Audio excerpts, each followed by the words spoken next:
Est-ce que c'est l'occasion parfaite pour Marseille de renverser la situation, si elle a besoin d'être renversée? Est-ce que c'est le moment parfait pour prouver qu'ils ont un grand ADN européen? Est-ce que Marseille peut renverser l'Atalanta? Salut tout le monde, c'est TMF et vous l'avez compris, aujourd'hui nous allons faire un gros point sur la situation olympienne parce que finalement, au cours de ces dernières semaines, il s'est passé beaucoup de choses avec l'Olympique de Marseille, une équipe que je considère encore aujourd'hui comme étant un énorme potentiel du côté du football français parce qu'ils ont une tonne de talent et je pense qu'on le verra au cours des semaines à venir. Alors dans cette vidéo, on va revenir sur la période où l'OM était dans le dur. Je parle bien évidemment de ces derniers matchs parce que finalement, il va falloir sortir du dur avec ce match contre l'Atalanta, même si face à Auxerre, il y a eu un résultat. Sur la manière, on y reviendra, c'est encore autre chose. Je vais ensuite vous parler de ma confiance pour l'Olympique de Marseille parce que finalement, j'ai beau tourner cette vidéo avec une ouverture sur dans le dur, vous allez le voir, je suis pas du genre à crier à l'incendie et à la fin du monde dès qu'on a quelques petites secousses. Ça fait partie de la vie d'un club. J'aurai un petit mot pour l'Atalanta. Qu'est-ce que va affronter l'Olympique de Marseille? Est-ce que cette équipe italienne est à la hauteur de son glorieux passé relativement récent tout de même en Europe?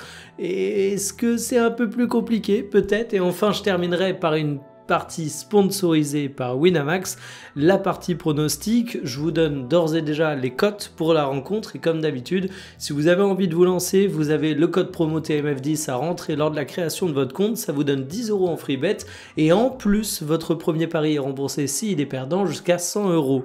Installez-vous confortablement et bienvenue pour cette nouvelle vidéo Talk My Football.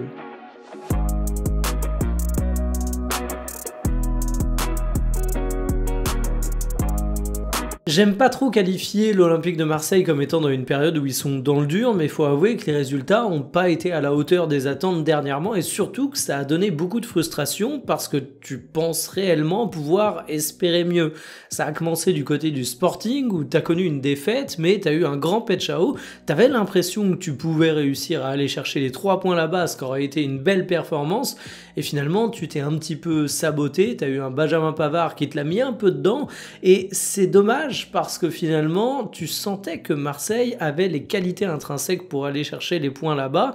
Et ce qui est une défaite qui n'est pas dramatique, parce que finalement, perdre face à cette équipe, ça peut arriver à beaucoup de très bons clubs, ça t'a fait naître une immense frustration. Ensuite, tu as eu le match du côté de Lens, une nouvelle défaite pour l'Olympique de Marseille, match catastrophique de Benjamin Pavard, un banc et un coaching qui t'a laissé dubitatif, et t'as enchaîné avec un 2-2 face à Angers, et là, c'était un petit peu la cerise sur le gâteau de merde, parce que finalement, c'est un match nul, c'est pas dramatique, mais dans le contenu de la rencontre, là aussi, tu te fais rejoindre en toute fin de match, donc ça te crée une frustration de ouf. Tu as dû compter sur Robinho Vaz et son doublé parce que tes cadres offensifs n'étaient pas présents et tu commençais à tomber dans une situation où l'Olympique de Marseille avait l'air de déraper un petit peu. Je dis déraper un petit peu parce que même si ce ne sont que des micro-secousses à l'échelle d'une saison, en fait Marseille était tellement bien lancé, ça pouvait déjà sembler être un petit coup d'arrêt. Heureusement, en termes de résultats,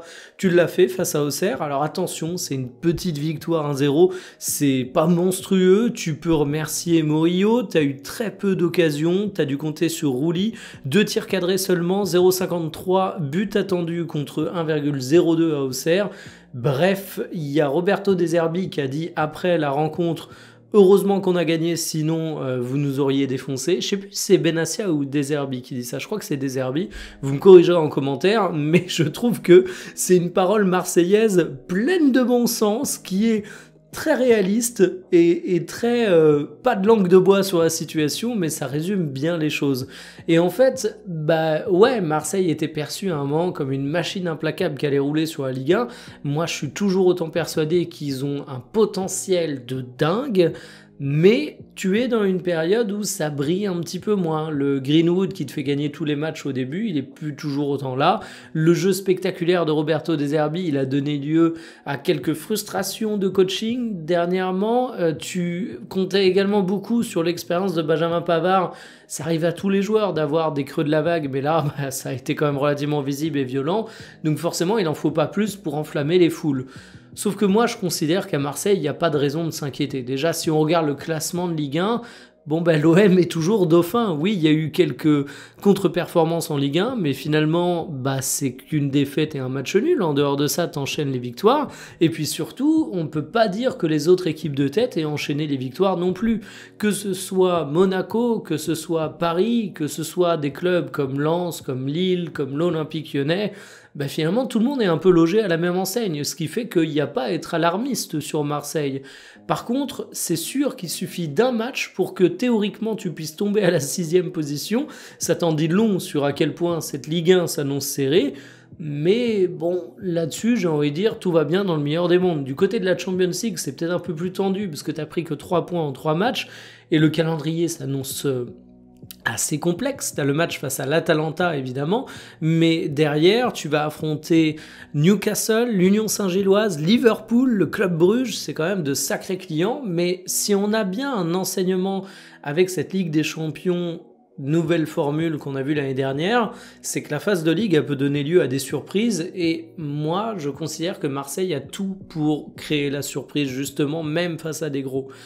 On l'a vu lors du match face au Real Madrid, Marseille a une très bonne défense. Moi, je suis contre le fait d'aller shamer Benjamin Pavard sur ses mauvaises prestations, parce que vous savez quoi, Pavard, oui, il a eu des mauvais matchs, il faut le dire. Quand il pleut, je vais pas aller donner la météo en disant qu'il y a un grand soleil.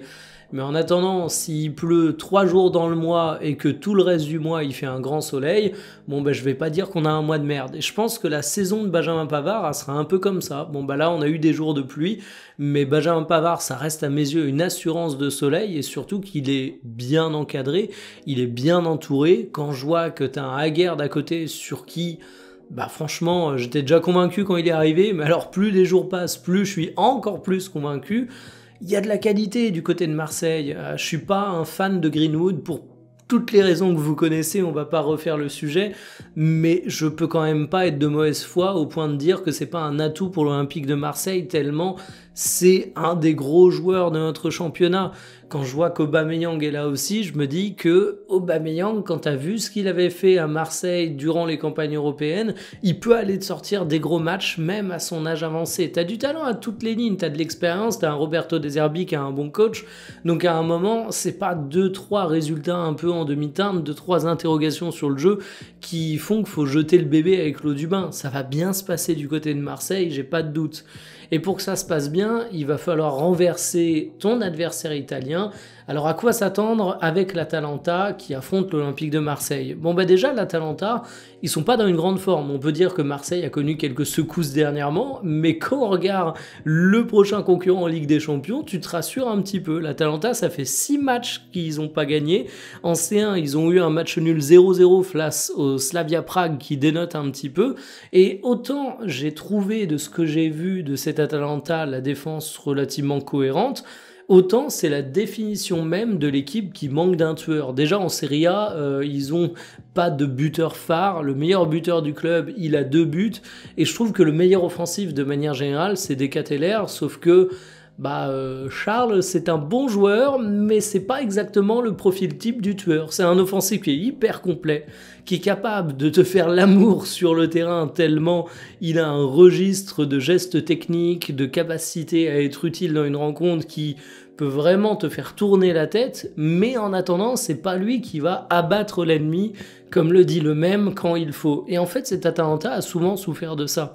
C'est-à-dire que c'est une équipe qui essaye encore d'appliquer les préceptes Gasparini, mais tu te rends compte que il manque ce petit truc. Est-ce que c'est de la confiance? Est-ce que c'est du talent intrinsèque de tes attaquants? Honnêtement, j'ai pas assez creusé pour parler avec des certitudes là-dessus, et je pense que si c'était aussi simple qu'une certitude qu'on peut étaler au grand jour, ton entraîneur aurait trouvé la solution, mais il reste que quand on regarde factuellement cette Atalanta, tu te dis que c'est une équipe qui a du talent, tu te dis que c'est une équipe qui a du potentiel, un petit peu comme ce que je vous dis sur l'Olympique de Marseille, sauf que c'est encore bien plus loin que Marseille dans la réalisation de ce potentiel, Et je pense que ça va leur coûter cher si ça continue comme ça. On peut même s'interroger finalement sur l'avenir de ton banc, parce que Ivan Djuric qui vient d'arriver, quand tu vois ce que Gasperini fait du côté de la Roma, tu peux y penser avec une certaine nostalgie. Donc ouais, l'Atalanta sur le papier ça claque.